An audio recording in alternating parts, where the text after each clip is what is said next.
វីដេអូនេះអ្នកទាំងអស់គ្នាមើលហើយមានមតិយោបល់យ៉ាងណាចំពោះតាក់ទងជាមួយនឹង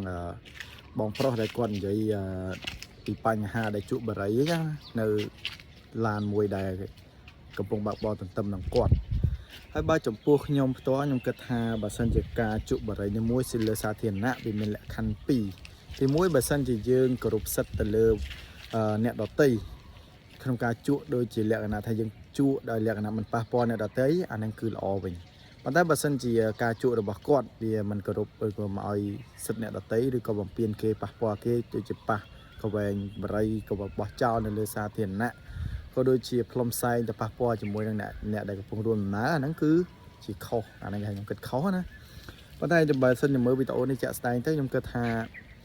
ដូចជាអត់មានប៉ះពាល់អីទេព្រោះដោយសារជាសិទ្ធិបុគ្គលរបស់គាត់ដែរឥឡូវយើងគិតថាគាត់ជក់តែគាត់ទេត្រូវអត់ប៉ុន្តែគាត់មានរក្សាការខ្ទប់បរិយរបស់គាត់នៅជាប់ទ្វារឡានរបស់គាត់ពុនឲ្យផ្សែងបរិយហ្នឹងទៅប៉ះពាល់មកអ្នកណាទេពីព្រោះថាវាមើលទៅ